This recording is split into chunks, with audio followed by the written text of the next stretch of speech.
Preposition.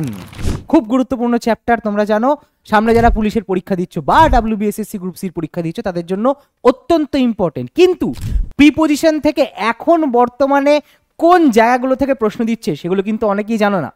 তোমাদের আর কষ্ট করতে হবে না, আমার এই ভিডিওটা, আজকের ভিডিওটা যদি প্রথম থেকে শেষ অবধি দেখো তোমরা একদম ডিটেলসে একদম পরিষ্কারভাবে আইডিয়া পেয়ে যাবে যে কোন জায়গাগুলো তোমাদের প্রিপোজিশন থেকে খুব ভালো করে পড়তে হবে। তাহলে চলো দেরি না করে শুরু করে দিচ্ছি আজকের এই ধামাকেদার ক্লাস। আমরা ছোটবেলা থেকে যখনই প্রিপোজিশন করেছি আমরা জাস্ট নিয়মগুলো মাথায় রেখেছি। আচ্ছা, অ্যাসাইড মানে হচ্ছে এক পাশে, নেক্সট মানে হচ্ছে পরের জন, বিসাইড মানে হচ্ছে পাশে, বিসাইডস মানে হচ্ছে পাশাপাশি, একটার পাশাপাশি আরেকটা। তো এই যে আমরা শুধুমাত্র এই নিয়মগুলো মুখস্থ রেখেছি, ব্যবহার মুখস্থ রেখেছি বলেই না আমাদের না এখনো কনসেপ্টটা ক্লিয়ার নয়। আমি প্রথমে বলে দিচ্ছি তোমাদেরকে একটা জিনিস, যখনই এবার থেকে প্রিপোজিশন করবে ভালো করে শুনে নাও, যখনই এবার থেকে প্রিপোজিশন করবে এই যে শূন্যস্থান, শূন্যস্থানের আগে কি আছে এবং পরে কি আছে এই দুটো ওয়ার্ডের মধ্যে কিন্তু সম্পর্ক বোঝাতে হবে। এই দুটো ওয়ার্ড আমাদেরকে খুব ভালো করে খেয়াল রাখতে হবে, কারণ প্রিপোজিশন মানেই হচ্ছে তার পজিশনটা হচ্ছে আগে। আগে মানে হচ্ছে কোনো নাউন বা প্রোনাউনের আগে, এবং সেই নাউন বা প্রোনাউনের আগে বসে এই বাক্যের বাকি পার্টের সঙ্গে সম্পর্ক বোঝায়। যেমন সহজভাবে উদাহরণ দিচ্ছি, এইখানে Sachin was standing, Sachin was standing, Sachin দাঁড়িয়েছিল, ড্যাশ মি আমার, তো আমার কোথায় দাঁড়িয়েছিল? তা সচিন আমার মাথার উপরে দাঁড়াতে পারে না, পায়ের তলায় দাঁড়াতে পারে না, হয় আমার ডান পাশে, নয় বা পাশে, নয় সামনে, নয় পেছনে দাঁড়াবে। এই তো হচ্ছে ব্যাপার। তার মানে সচিন দাঁড়িয়েছিল এবং আমি, ঠিক আছে, আমি এবং সচিন দাঁড়িয়েছিল, এই দুটো পার্টের মধ্যে সম্পর্ক বোঝাচ্ছে প্রিপোজিশন। তা প্রিপোজিশনের জন্য আমাদের অ্যাকচুয়ালি এই জিনিসগুলো মানে ভরসা করতে হবে, এই জিনিসগুলোর উপর ভরসা করতে হবে, সেই শব্দগুলোর উপর যে এগুলোর সম্পর্ক কি। তাই এখানে স্ট্যান্ডিং আছে আর মি আছে, আমি দেখে নেবো স্ট্যান্ডিং অ্যাসাইড মি। এবার অ্যাসাইড কথাটা কিন্তু মানে সাইডে বোঝায় না, অ্যাসাইড কথা মানে কিন্তু পাশে দাঁড়িয়ে আছে সেটা বোঝায় না। অ্যাসাইড মানে হচ্ছে কোনো কিছু সরিয়ে দেওয়া, ঠিক আছে, এটা একটা ক্রিয়াপদ। যাই হোক, এইটা অ্যাসাইড এখানে হবে না। নেক্সট, নেক্সট হতে পারে একদম পরেই দাঁড়িয়ে রয়েছে, একদম আমার পরেই দাঁড়িয়ে আছে, ঠিক আছে, কিন্তু নেক্সটের পরে আমাদের একটা টু বসে, না হলে নেক্সট বসতে পারে না, বা নেক্সট আমরা বসাতে পারি না, ঠিক আছে, অবস্থান বোঝাতে আমরা নেক্সট বসাতে পারি না। তাহলে বিসাইড, বিসাইড মানে এখানে হতে পারে বিসাইড মানে পাশে, আর বিসাইডস মানে কি? বিসাইডস মানে কিন্তু পাশা নয়। ধরো দুটো কাজ একসঙ্গে চলছে যখন, যেমন ধরো আমি যদি তোমাদের ধরো ইংলিশ পড়াচ্ছি, ঠিক আছে, এবার বাড়িতেও ধরো ইংলিশ পড়াচ্ছি, তা সেটা দুটো কাজ যখন একসঙ্গে চলছে বা একই সঙ্গে না হলেও একই টাইমে না হলেও মানে আমি দুটো কাজই করছি, ধরো এখানেও করছি আবার সরকারি চাকরিও করছি, তা দুটো কাজ একসঙ্গে হলে আমরা এখানে বিসাইড বসাতে পারি, ঠিক আছে। বা আমি ধরো তোমাদের যদি ইংলিশের পাশাপাশি অন্য কোনো সাবজেক্টও পড়াতাম তা সেটাও হতো বিসাইডস, এইখানে হয়ে যাবে বিসাইড, ঠিক আছে। কারণ এখানে কি ধরনের প্রিপোজিশন চাইছে আমাকে তো বুঝতে হবে না। এই যে স্ট্যান্ডিং মানে দাঁড়িয়ে আছে, ড্যাশ এবং মি মানে আমার, মি মানে হচ্ছে আমার, এখানে আমার, তো আমার কোথায় দাঁড়িয়ে রয়েছে সেটাই এখানে অবস্থান বোঝানোর জন্য আমাদের প্রিপোজিশন দরকার। তো এই জিনিসগুলো না আমাদের খেয়াল রাখতে হবে, আমরা কিন্তু আগে খেয়াল করিনি। Next, a thorough search of the aircraft was carried dash in the airport. এইখানে খুব গুরুত্বপূর্ণ জিনিস জানো তো, যে প্রিপোজিশনের প্রশ্ন দিয়ে তোমাকে অ্যাকচুয়ালি ফ্রেজাল ভার্ব দিয়ে দেবে, ঠিক আছে, প্রিপোজিশনের প্রশ্ন দিয়ে তোমাকে অ্যাকচুয়ালি ফ্রেজাল ভার্ব দিয়ে দেবে, তোমাকে এইগুলো তুমি জানতে পারবে না, ঠিক আছে। এই টাইপের প্রশ্ন কিন্তু বেশিরভাগ দেয়, প্রচন্ড ইম্পর্টেন্ট প্রশ্ন, ঠিক আছে। এই যে এখানে বলেছে thorough search of the aircraft, thorough মানে হচ্ছে পুঙ্খানুপুঙ্খ, সার্চ তল্লাশি চলছে, অফ দি এয়ারক্রাফট, এয়ারক্রাফট মানে হচ্ছে aeroplane, was carried dash in the airport. এবার ক্যারিড মানে তুমি জানো হচ্ছে বহন করে নিয়ে যাওয়া, এবার ক্যারিডের পরে যদি এই শব্দগুলো বসাও না তার মানে চেঞ্জ হয়ে যায়, মানে পরিবর্তন হয়ে যায়। যেমন ধরো এই যে ক্যারিড আউট, ক্যারি আউট মানে হচ্ছে বহন করে বাইরে নিয়ে যাওয়া, তা বহন করে কি বাইরে নিয়ে যাচ্ছ? কেউ তোমাকে পারমিশন দিচ্ছে বা কেউ তোমার সাথে সম্মতি করছে বা কেউ তোমাকে অর্ডার দিচ্ছে, অর্ডার দিচ্ছে বা পারমিশন দিচ্ছে, সেই অর্ডারটা নিয়ে তুমি বাইরে যাচ্ছ। তা ক্যারি আউট মানে হচ্ছে কারো অর্ডার অনুযায়ী বা পারমিশন অনুযায়ী কোনো কাজ করা, সম্পন্ন করা। অফ, ক্যারিড অফ, তুমি ক্যারি করছো, বহন করছো, তারপর অফ করে দিচ্ছ, ক্যারি করে অফ করে দিচ্ছ কোনো কাজ। তো কোনো কাজ আমরা অফ কখন করি? যখন সেটা সফলভাবে শেষ হয়ে যায়, তাহলে ক্যারি অফ মানে হচ্ছে কোনো কাজ সফলভাবে শেষ হয়ে যাওয়া। এবার অন, অফের উল্টো অন, অন মানে কি এখনো চলছে, যেমন এই ভিডিওটা অন আছে, পাখা অন আছে, এসি অন আছে, তার মানে কি চলছে জিনিসগুলো। ঠিক একই রকম ভাবে ক্যারি অন মানে হচ্ছে চলছে, আর ক্যারি অ্যালং মানে হচ্ছে কারো সাথে করে কোথাও যাওয়া বা কোথাও পৌঁছানো, ঠিক আছে। অ্যালং, অ্যালং মানে হচ্ছে সঙ্গে। তো এইখানে কোনটা কারেক্ট অপশন হয়ে যাবে? Thorough search of the aircraft was carried dash in the airport. এবার যদি এখানে ক্যারিড অন আমরা বলতাম তার মানে কাজটা চলছে এরকম সেন্স থাকতো, সেটা কিন্তু নেই, তাহলে ক্যারিড অন আমরা বসাতে পারবো না। ক্যারিড অ্যালং আমরা বসাতে পারবো না, মানে দুজন একসঙ্গে কোথাও যাচ্ছে বা কোথাও গিয়ে পৌঁছচ্ছে কেউ কারোর সঙ্গে, সেই সেন্সটাও কিন্তু আসছে না। তাহলে এখানে ক্যারিড আউট হবে না ক্যারিড অফ হবে? আমি এখানে বাক্যটা দেখে বুঝতে পারছি না যে বাক্যটা অ্যাকচুয়ালি সাকসেসফুলি সার্চটা হয়েছে কিনা।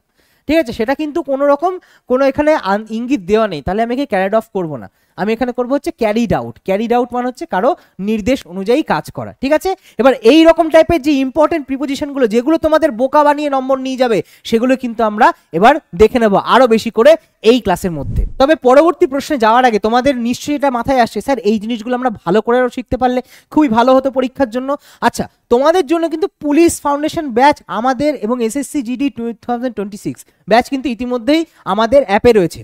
আচ্ছা, আমাদের অ্যাপটা কোথায় পাবে সেটাই তো বলিনি। আচ্ছা, গুগল প্লে স্টোরে যাও, আমাদের অ্যাপটা ডাউনলোড করে নাও। অ্যাপটা ডাউনলোড করলে তোমরা দেখতে পাবে এই যে পুলিশ ফাউন্ডেশন, এসএসসি জিডি, রেলওয়ের জন্য ফাউন্ডেশন ব্যাচ, এসএসসির জন্য আলাদা ফাউন্ডেশন ব্যাচ। এছাড়াও দেখো রয়েছে যে 5.0, 5.0, 5.0, 5.0, এগুলো কি? এগুলো তোমাদের একটু ডিটেলসে আমি বলে দিচ্ছি। তার আগে বলে দিই, আমাদের ডাব্লিউবিপি এবং কেপিএসআই এর জন্য মেন্সের ব্যাচ ইতিমধ্যে শুরু হয়ে গেছে, ডেসক্রিপটিভ ব্যাচ। এটা কিন্তু তোমাদের পিএসসি ক্লার্কশিপ মেন্সের জন্য কিন্তু কাজে লাগবে। কল করো 8961997944। ঠিক আছে, আগে অ্যাপটা ডাউনলোড করবে, ডাউনলোড করে এই সমস্ত কোর্স তোমরা দেখতে পাবে। তারপরে তোমরা কিন্তু নিজের পছন্দ মতো কোর্সে জয়েন হওয়ার জন্য এই নাম্বারে কল করবে। এই যে 0 to Pro আমি বললাম, এখানে কি সুবিধা পাচ্ছ? লাইভ ক্লাস, 2 বছরের validity, free PDF plus free mock test যেটা তুমি নিজেকে যাচাই করতে পারবে, practice set free, doubt solve হতে পারছো, আপডেটেড কন্টেন্ট পাচ্ছ। ঠিক আছে, এই সমস্ত কিছুই তোমরা পাচ্ছ অত্যন্ত মিনিমাল একটা প্রাইসে। এবং আরও একটা খুব গুরুত্বপূর্ণ কথা, তোমরা যদি চাও যে সমস্ত সাবজেক্টে আমি 0 থেকে, আমার ঘাটতি রয়েছে সমস্ত সাবজেক্টই মোটামুটি, আমি সমস্ত সাবজেক্টে একসঙ্গে 0 থেকে প্রো হব, অর্থাৎ ঘাটতি পূরণ করে পরীক্ষার জন্য, সরকারি চাকরির পরীক্ষার জন্য নিজেকে প্রস্তুত করব, তাহলে তোমার জন্য এই যে কম্বো রয়েছে, কম্বোর মধ্যে তোমরা সমস্ত সাবজেক্ট একসঙ্গে পেয়ে যাচ্ছ এবং সমস্ত সাবজেক্ট মিলিয়ে যে প্রাইসটা হয় তার থেকে অনেক কম মানে প্রাইসে তোমরা পেয়ে যাচ্ছ। তো আমি বলবো যে একই সুবিধা যখন পাচ্ছ, তোমাদের এই কোর্সটা নেওয়াই কিন্তু বেশি সুবিধাজনক। তবে আমাদের নাম্বার একটাই, 8961997944। ঠিক আছে, তো এই নাম্বারে কল করে তোমরা কিন্তু জয়েন হয়ে যেতে পারো খুব শিগগিরই, আর দেরি করে কোনো লাভ নেই, কারণ পরীক্ষা কাছাকাছি চলে এসছে। এছাড়াও রয়েছে আমাদের আপার প্রাইমারির জন্য ব্যাচ, আপার আর্টসের আলাদা ব্যাচ, সায়েন্সের আলাদা ব্যাচ। ঠিক আছে, সেখানে তোমরা ফ্রি মক টেস্ট 1 বছরের ভ্যালিডিটি পাচ্ছ এবং কল নাম্বার তোমরা জানো 8961997944। ঠিক আছে, অর্থাৎ যাদের স্বপ্ন রয়েছে যে তারা শিক্ষক হবে, তাদের জন্য কিন্তু এই কোর্সটা অত্যন্ত গুরুত্বপূর্ণ। তাহলে এবার চলে যাচ্ছি আমাদের নেক্সট কোয়েশ্চেনে, দেখে নেব নেক্সট কোয়েশ্চেন কি রয়েছে। নেক্সট কোয়েশ্চেন দেখো তোমাদের চোখের সামনে চলে এসে, আমরা একই রকম ভাবে করব। হি শোজ গ্রেট এবিলিটি, হি শোজ গ্রেট এবিলিটি, এবিলিটি মানে হচ্ছে দক্ষতা, আর ম্যাথামেটিক্স, ম্যাথামেটিক্স হচ্ছে একটা সাবজেক্ট। তা কোনো সাবজেক্টে তার দক্ষতা রয়েছে, তো সাবজেক্টের আগে আমরা অ্যাড বসাবো, অফ বসাবো, অ্যাবাউট বসাবো না ইন বসাবো? সবসময় মাথায় রাখবে যে কোনো সাবজেক্টে যদি দক্ষতার কথা বলা হয়, এবিলিটি মানে হচ্ছে দক্ষতা। ঠিক আছে, দক্ষতা, কোনো সাবজেক্টে যদি দক্ষতার কথা বলা হয় তাহলে অবশ্যই ইন হবে এখানে। ঠিক আছে, অবশ্যই ইন হবে। কোনো সাবজেক্টে আমরা দক্ষতা দেখাতে পারছি, সেখানে ইন হবে যে এই সাবজেক্টে আমার দক্ষতা রয়েছে। কারণ যে কোনো সাবজেক্টই হচ্ছে অনেকটা বড় একটা বিশদ একটা ব্যাপার, একটা ডেসক্রিপটিভ ব্যাপার বা একটা ডিটেলসে আমাদের পুঙ্খানুপুঙ্খভাবে জানতে হয়, তো সেই জন্য ইন বসে। ঠিক আছে, এই সমস্ত ক্ষেত্রে তাহলে হি shows great ability dash mathematics, in mathematics. ঠিক আছে, নেক্সট দেখো এইখানে কি রয়েছে, Rahul is addicted dash gambling, gambling মানে হচ্ছে জুয়া। এবার অ্যাডিক্টেড মানে কি? আসক্ত। ঠিক আছে, আসক্ত মানে নেশায়, কোনো কিছু নেশায় পড়ে গেছে, নেশায় আসক্ত। আমরা বাংলায় কি বলি? সিম্পলি পাতি বাংলায় বোঝো, আমরা বলি না কোনো কিছুর প্রতি আসক্ত, কোনো কিছুর প্রতি আসক্ত। তা প্রতি ইংরেজি আমরা কি জেনে এসেছি? ছোটবেলা থেকে জেনে এসেছি টু, টু মানে হচ্ছে প্রতি, কারো প্রতি। তা এইখানেও কিন্তু অ্যাডিক্টেডের পরে টু বসবে, অ্যাডিক্টেড টু গ্যাম্বলিং। ঠিক আছে, অ্যাডিক্টেড টু। সেরকম আমরা যদি কারোর প্রতি লয়াল হই তাহলে লয়াল টু। ঠিক আছে, তো এই রকম বিষয়গুলো কিন্তু, এই সেন্সগুলো কিন্তু মাথার মধ্যে একটু জাগাতে হবে যদি আমরা সঠিকভাবে প্রশ্ন করে আসতে চাই বা উত্তর করে আসতে চাই। প্রশ্ন তো দিয়ে দেবে, উত্তর করে আসতে হবে। যেমন ধরো, we shall discuss the matter dash a cup of tea, we shall discuss the matter dash a cup of tea. এবার দিয়ে দিয়েছে দেখো অন। এবার আমরা কি চায়ের কাপের ওপরে বসে কখনো আলোচনা করতে পারি? তাহলে অন হবে না, অন বাদ। অন মানে কি? যে আমার হাতের তালুর উপর পেনটা রাখছি, এটা হচ্ছে অন, টাচ করে রয়েছে হাতের সারফেস, অন হবে না। বিফোর সাধারণত কিসের আগে হয় জানো? বিফোর কোনো জায়গা বোঝাই না। এইখানে আমরা ডিসকাস করছি কোনো ম্যাটার এবং তারপরে দিয়েছে কাপ অফ টি, এই দুটোর মধ্যে সম্পর্ক বোঝাতে কি আমরা বিফোর ব্যবহার করতে পারি? এখানে কোনো টাইমের সেন্স আসছেই না, কোনো সময়ের আগে কোনো কাজ হচ্ছেই না, বিফোর বোঝাতে পারি না। এখানে কনফিউশনের হবে হচ্ছে উইদের মধ্যে কনফিউশন হয় যে উইথ এ কাপ অফ টি, আমরা একটা কাপ অফ টি এর সঙ্গে আমরা আলোচনাটা করছি, কিন্তু ব্যাপারটা কিন্তু কি দাঁড়াচ্ছে দেখো, আমরা কি চায়ের কাপের সঙ্গে কোনো আলোচনা করছি? না না না, আমরা চা খেতে খেতে, এক কাপ চা খেতে খেতে আলোচনা করছি, ঠিক আছে? তাহলে এখানে উইথও হবে না, এখানে হবে ওভার। তো ওভার আমরা কখন ইউজ করি? এই সমস্ত ক্ষেত্রে যখন আমরা একটা কাজ করতে করতে অন্য কাজ করি, বা কোনো কিছু খেতে খেতে বা পান করতে করতে অন্য কিছু আলোচনা করি, গুরুত্বপূর্ণ বিষয়ে আলোচনা করি, তখন আমরা ওভার কথাটা ইউজ করি। ওভার এ কাপ অফ টি মানে অ্যাকচুয়ালি কাজটা হচ্ছে অন্য, চা খাওয়াটা জাস্ট হচ্ছে উপলক্ষ, কাজটা হচ্ছে অন্য। তার মানে ওভার, ওভারে মানে কাজটা হচ্ছে অন্য, মেন কাজটা কিন্তু এখানে চা খাওয়া নয়, ঠিক আছে? মেন কাজটা হচ্ছে ডিসকাস করা, কিন্তু সেটা ঢাকা পড়ে যাচ্ছে, কারণ চা খাওয়াটাই মেন হয়ে দাঁড়াচ্ছে। The man was accused dash theft, accused dash theft. Accused কথাটা মানেটা কি? অভিযুক্ত, অভিযুক্ত, অ্যাকিউজড। এবার কোনো কিছুর জন্য বা কোনো কিছুর জন্য অভিযুক্ত হয় আমরা বাংলায় বলি, কিন্তু অ্যাকচুয়ালি হয় এটা অ্যাকিউজড অফ থেফট, অ্যাকিউজডের পরে অফ বসে, অন্য কোনো কিছু বসে না। কোনো কিছুতে অভিযুক্ত, কোনো কিছুতে অভিযুক্ত, অ্যাকচুয়ালি কোনো কিছুতে অভিযুক্ত, অর্থাৎ চুরিতে অভিযুক্ত। থেফট মানে হচ্ছে চুরি, চুরিতে অভিযুক্ত এখানে, সেই জন্য অ্যাকিউজড, অ্যাকিউজড মানে হচ্ছে অভিযুক্ত, অ্যাকিউজড অফ থেফট, ঠিক আছে? Next, David lives dash the bus stand. এবার আমাকে বলো, ডেভিড লিভস, ডেভিড বসবাস করে ড্যাশ দ্য বাস স্ট্যান্ড, তার মানে এখানে কি বাস স্ট্যান্ডে ডেভিড বসবাস করে, এই দুটোর মধ্যে সম্পর্ক আমাকে বোঝাতে হবে। তো এই দুটোর মধ্যে সম্পর্ক বোঝাতে আমরা কি ইউজ করতে পারি? এগেইনস্ট দ্য বাস স্ট্যান্ড, বাস স্ট্যান্ডের বিরুদ্ধে, হবে না। অ্যাক্রস দ্য বাস স্ট্যান্ড, হ্যাঁ অ্যাক্রস হতে পারে, কিন্তু অ্যাক্রস যেন এই যে ক্রস আমরা বলি না, ক্রস করা, বাংলায় বলি না, যে বাংলায় তো বলি রাস্তা ক্রস করছি, তা অ্যাক্রস সাধারণত যখন মুভমেন্ট হয় তখন ব্যবহৃত হয়, কিন্তু এখানে কি বলেছে? ডেভিড লিভস, ডেভিড বসবাস করে, ডেভিড বসবাস করে, এখানে আমরা কিন্তু আর অ্যাক্রস বসাতে পারবো না, এখানে আমাদের কি বসাতে হবে? থ্রু বসাতে পারবো কি না? থ্রু মানে হচ্ছে কোনো কিছুর মধ্যে দিয়ে যাচ্ছে, কোনো মাধ্যমের মধ্যে দিয়ে, যেমন আলো কোনো মাধ্যমের মধ্যে দিয়ে ক্রস করছে, সেখানে থ্রু হতে পারে।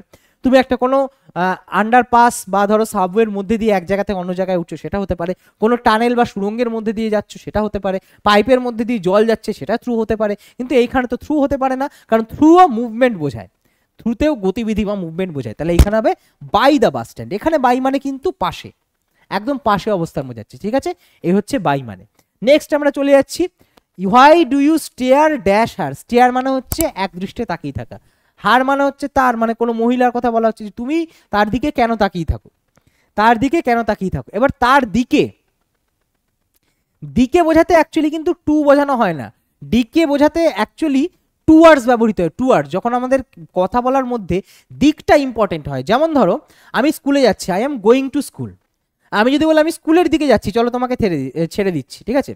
ঠিক আছে, আমি এরকম বলবো তাহলে যে I am going towards school, can I drop you somewhere, এরকম বলতে পারি, ঠিক আছে? যেখানে দিকটা ইম্পর্টেন্ট সেখানে টুয়ার্ডস বসাতে পারি আমরা, কিন্তু টু বসাতে পারি না। Why do you stare, stare মানে হচ্ছে এক দৃষ্টি তাকিয়ে থাকা, তাহলে এখানেও এগেনস্ট হবে না, আফটার হবে না, আফটার কি আবার সেই সময় হিসেব আছে, সময়ের দিক থেকে পরে কোনো কিছু, আফটার। অ্যাট, এখানে হবে স্টেয়ার অ্যাট হার, কেন আমরা কি বলি? লুক অ্যাট হার, আমরা বলি না লুক অ্যাট হার, ওর দিকে তাকাও। স্টেয়ার মানে কি এক দৃষ্টি তাকিয়ে থাকা, সেই তাকানোই হচ্ছে, সেই জন্য এখানে অ্যাড বসছে, ঠিক আছে? সেই জন্য এখানে অ্যাড বসছে, মাথায় রাখবে এই জিনিসগুলো। নেক্সট বলেছে I rest dash your promise, I rest, আচ্ছা রেস্ট মানে তো, রেস্ট মানে তো বিশ্রাম করা, ড্যাশ ইউর প্রমিস তোমার প্রতিজ্ঞা বা তোমার কথা, তোমার কথার ওপর আমি বিশ্রাম করছি। আচ্ছা কেন একটা খটোমটো শোনাচ্ছে না? হ্যাঁ খটোমটো তো শোনাচ্ছে। তো আমি যখন দেখলাম যে রেস্টের পরে শূন্যস্থান, তারপরে রয়েছে ইউর প্রমিস, তার মানে আমি এখানে বুঝলাম যে রেস্ট মানে এখানে রিলাই করা, রেস্ট মানে হচ্ছে রিলাই করা, কারো প্রমিসের উপর, প্রতিজ্ঞার উপর বা কারো মুখের কথার উপর রিলাই করা। রিলাই মানে বুঝতে পারছো না? ভরসা করা, ভরসা করা, ডিপেন্ড, ডিপেন্ড করা। তো আমরা বাংলায় কি বলি নর্মালি? যে আমি তোমার উপর ভরসা করে আছি বা তোমার কথার উপর, অ্যাকচুয়ালি তো ঘাড়ের উপর বসা হয় না। তো সবসময় মাথায় রাখবে যে কোনো কিছু যখন ভরসা করা বোঝায়, এটা রেস্ট হোক, ঠিক আছে, ডিপেন্ড, তারপরে ধরো রিলাই, ঠিক আছে, ব্যাংক, ঠিক আছে, প্রতিটা ক্ষেত্রে আমরা কি বসাবো? On. I rest on your promise, I rest on your promise, এটা হয়ে যাবে কারেক্ট অপশন। ঠিক আছে, next, the acrid smell is offensive dash me. এবার দেখো অ্যাক্রিড মানে হচ্ছে দুর্গন্ধ, মানে আর কি খারাপ, অ্যাক্রিড মানে হচ্ছে খারাপ। ঠিক আছে, smell is offensive dash me, offensive মানে হচ্ছে আমার কাছে এটা খুব কি বলবো খারাপ, অফেন্সিভ মানে হচ্ছে খারাপ। ঠিক আছে, অফেন্স মানে হচ্ছে অ্যাকচুয়ালি কুকর্ম করা, মানে কটু, অফেন্সিভ মানে এখানে কটু, কটু মানে হচ্ছে এটা নাকে মানে দেখতে অথবা শুকতে অথবা হচ্ছে শুনতে খারাপ, সেটাকে বলা হচ্ছে কটু। তাহলে অ্যাক্রিড স্মেল এই দুর্গন্ধটা কটু, আমার কাছে কটু, ড্যাশ মি। তাই offensive to me, offensive by me, offensive with me, offensive for me. আমরা বলি না যে আমার জন্য কটু, না, একটা হচ্ছে অ্যাকচুয়ালি যেটা বোঝায় সেটা হচ্ছে আমার জন্য, মানে এটা কি এখানে আমার জন্য কোনো কিছু হচ্ছে না, আমার উদ্দেশ্যে, আমার উদ্দেশ্যে এখানে কোনো কাজ হচ্ছে না, এখানে হচ্ছে আমার প্রতি, মানে স্মেলটা আমার কাছে আসছে, আমার দিকে আসছে, আমি শুকছি, সেই জন্য আমার কটু মনে হচ্ছে। তাহলে এখানে সবসময় হবে টু, সবসময় টু হচ্ছে কোনো গন্তব্য স্থানকে বোঝায়, এখানে হবে অফেন্সিভ টু মি, না আমার কাছে এটা অফেন্সিভ, আমার কাছে এটা অফেন্সিভ বা আমার প্রতি এটা অফেন্সিভ। ঠিক আছে, অফেন্সিভ টু মি, বোঝা গেছে। Next, he is absorbed dash studies, absorb মানে হচ্ছে একদম ডুবে যাওয়া, ডুবে যাওয়া। তা আমরা কি বলি, কোনো কিছুর মধ্যে ডুবে গেছে। অ্যাবজর্ব মানে হচ্ছে কেউ কোনো কিছুর মধ্যে, কেউ কাউকে একদম শুষে নিয়েছে বা কোনো কিছুর মধ্যে ডুবে গেছে একদম। তাহলে ডুবে যাওয়ার ইংরেজি মানে ডুবে, কোনো কিছুর মধ্যে ডুবে গেছে, তার মানে সবসময় in. Absorbed in studies, absorbed in studies মানে হচ্ছে একদম পড়াশোনার মধ্যে ডুবে গেছে, ঢুকে গেছে। ঠিক আছে, next, we study English dash him, এটা তো আর বলার অপেক্ষা রাখে না। ঠিক আছে, এটা তোমরা করবে, টু হবে, ফর হবে, নিয়ার হবে, উইথ হবে। ঠিক আছে, we study English for him, আমরা তার জন্য ইংলিশ পড়ি না। আমরা we study English to him, আমরা তার প্রতি ইংলিশ পড়ি না। We study English near him, near him আমরা তার কাছে ইংলিশ পড়ি। এখানে কিন্তু নিয়ার মানে, এখানে দেখো উই স্টাডি ইংলিশ, নিয়ার মানে যদি আমরা বাংলায় কাছে বোঝাই কিন্তু সেটা দূরত্ব হিসেবে বোঝায়, দূরত্বের দিক থেকে কাছে, কিন্তু এখানে কোনো ডিস্টেন্সের ব্যাপারই আসছে না, আমরা তার কাছে পড়ি বা তার সঙ্গে পড়ি, দুটোর ক্ষেত্রেই উইথ বোঝায়, একমাত্র উইথ হয়ে যাবে কারেক্ট অপশন, একমাত্র উইথ হবে, উইথ হয়ে যাবে কারেক্ট অপশন। ঠিক আছে, এটাও তোমাদের বলে দিলাম। চলো নেক্সট দেখি কি রয়েছে। The customs were searching dash, searching dash drugs at the airport. দেখো এইখানে কিন্তু আমরা আর সার্চিং অন, সার্চিং ফর সমস্ত কিছু করতে, মানে সার্চিং অফ, সার্চিং আউট এসব করতে পারবো না। এইখানে কি বলেছে দেখো, আমি যখনই দেখলাম যে সার্চিং, সার্চ করছে, খুঁজছে, তারপরে কি আছে শূন্যস্থানে পড়ে আছে ড্রাগস, তার মানে কি এয়ারপোর্টে কি খুঁজতে এসছে, ড্রাগস খুঁজতে এসছে। তাহলে কোনো কিছুর জন্য যখন আমরা খুঁজছি, মানে কোনো কিছুর খোঁজ করি, তাহলে আমরা সবসময় কোনো কিছুর জন্য যখন খোঁজ করি তখন হবে সার্চিং ফর ড্রাগস। ঠিক আছে, তো আগের বাক্যটার থেকে এই বাক্যটার পার্থক্যটা কি জানো? আগের বাক্যটার থেকে এইখানে হচ্ছে was carried, carried dash in the airport, এখানে ক্যারিডের পরে অন্য কোনো কিছু নেই, অ্যাট দি এয়ারপোর্ট আছে। আর এইখানে দেখো বলে দিয়েছে সার্চিং এর পরে ড্যাশ ড্রাগস রয়েছে, বলে দিয়েছে কিসের জন্য, কোনো একটা শব্দ দিয়ে দিয়েছে যে এর জন্য আমরা খুঁজছি বা এর উদ্দেশ্যে বা এইটাকে, এইটার জন্যই খোঁজাখুঁজি করা হচ্ছে, সার্চিং করা হচ্ছে, তল্লাশি করা হচ্ছে। ঠিক আছে, তাহলে এখানে হয়ে যাবে searching for drugs at the airport. ওখানে দেখবে শূন্যস্থানের পরে ডিরেক্ট অ্যাট দি এয়ারপোর্ট ছিল, আর ওখানে বলেছে দ্য থরো সার্চ। ঠিক আছে, ক্যারিড আউট। অ্যাক্সিডেন্ট, অ্যাক্সিডেন্ট কথাটার মানে হচ্ছে কিন্তু হ্যাঁ বলা বা রাজি হওয়া। Accident dash my request, accident dash my request. এবার এখানে মাই রিকোয়েস্ট আমার অনুরোধ, সে আমার অনুরোধে রাজি হলো, সে আমার অনুরোধে রাজি হলো। ঠিক আছে, তার মানেটা কি হলো, সে আমার অনুরোধের প্রতি রাজি হলো, অনুরোধের প্রতি রাজি হলো। ঠিক আছে, অনুরোধের প্রতি রাজি হলো বা একমত হলো, তাহলে এখানে হবে অ্যাক্সিডেন্ট টু হবে, অ্যাক্সিডেন্ট টু, সে আমার অনুরোধের প্রতি রাজি হলো, অনুরোধের জন্য রাজি হলো না বা অনুরোধের উদ্দেশ্যে রাজি হলো না, ফর মানে উদ্দেশ্য বোঝায়, অনুরোধের রাজি হলো না, অফ মানে কি কারো মানে কি বলবো কোনো কিছুর ওপর কোনো কিছু অধিকার বোঝায়, অফ সেটারই অংশ, অন কোনো কিছুর ওপর রাজি হলো না, আমার অনুরোধের প্রতি সে রাজি হলো, সেই accident to my request. He left his phone dash the bed, এটা একদম সহজ পাতি, তোমরা উত্তর জানাবে আমাকে কমেন্ট সেকশনে। He left his phone at the bed, in the bed, on the bed, to the bed, কোনটা হয়ে যাবে কারেক্ট অপশন। ঠিক আছে, আমি নেক্সট কোয়েশ্চেনে যাচ্ছি। ঠিক আছে, চলো। I travel to my office dash railway, I travel to my office, দেখো I travel to my office, to মানে হচ্ছে গন্তব্যস্থল বোঝায়, আমি ট্রাভেল করি মানে হচ্ছে আমি যাই, যাতায়াত করি, আমার অফিসে যাতায়াত করি, ড্যাশ রেলওয়ে মানে রেলগাড়ি ধরে ট্রেনে করে যাতায়াত করি সেটা বলতে চেয়েছি। তা যখন এরকম যানবাহনের মাধ্যম বোঝানো হয় যে কোনো যানবাহনের মাধ্যমে আমরা এক জায়গা থেকে অন্য জায়গায় যাচ্ছি, কোনো পাবলিক ট্রান্সপোর্ট বিশেষ করে, ঠিক আছে, তাহলে সেক্ষেত্রে আমরা কি ইউজ করি, by. I travel to my office dash by railway, এখানে ড্যাশের জায়গায় হবে by. We should rely dash our own efforts, এই যে একটু আগে তোমাদেরকে বলে দিয়েছি রিলাইয়ের পরে কি হবে, রিলাইয়ের পরে কি হবে, ঠিক আছে, তাহলে তোমরা এটা করবে। কিন্তু দেখো একই জিনিস রিপিট আসছে, তার মানে আমি যেটা করিয়েছি দেখো 2018 কোশ্চেনে আমি আগে করিয়েছিলাম যে রিলাই অন বা ধরো ব্যাংক অন বা ধরো ডিপেন্ড অন, ওখানে ছিল হচ্ছে রেস্ট অন। তা এইখানে দেখো 18তে যে 19-এ যে প্রশ্নটা এসছে আবার 2023-এ রিপিট করেছে, তার মানে 25-এও রিপিট হওয়ার সম্ভাবনা কিন্তু খুব বেশি, ঠিক আছে, মাথায় রাখবে এই জিনিসগুলো, যে একটা জিনিস এসেছে মানে রিপিট হবে না এরকম কোনো কথা নেই, বিশেষ করে প্রিপোজিশনের ক্ষেত্রে তো হতেই পারে। আচ্ছা, we will let you know about the process dash due course, এইখানে একটা ফ্রেজ রয়েছে, একটা বাক্যাংশ রয়েছে যেটাকে বলা হয় প্রিপোজিশনাল ফ্রেজ, কারণ এর মধ্যে প্রিপোজিশন রয়েছে। We will let you know about the process in due course, in due course মানে হচ্ছে সঠিক সময়, বা বাকি কাজগুলো শেষ হয়ে গেল যথাসময়ে তারপরে আমরা তোমাকে জানাবো। We will let you know about the process, ঠিক আছে, we will let you know about the process in due course, সঠিক সময় জানাবো। We will let you know about the process dash due course in due course মানে হচ্ছে সঠিক সময় জানাবো, ঠিক আছে। তাহলে আজকের ক্লাস এই পর্যন্তই। তো আজকের ক্লাসে তোমরা যে জিনিসগুলো শিখে গেলে সেগুলো তোমাদের আগামী পরীক্ষার জন্য কিন্তু অত্যন্ত গুরুত্বপূর্ণ। এবার তোমরা যদি এই ধরনের গুরুত্বপূর্ণ ক্লাস আরো বেশি করে পেতে চাও তাহলে অবশ্যই আমাকে কমেন্ট সেকশনে জানাও, এবং তার আগে ভিডিওটা কিন্তু অবশ্যই বেশি করে লাইক করতে হবে তোমাদের।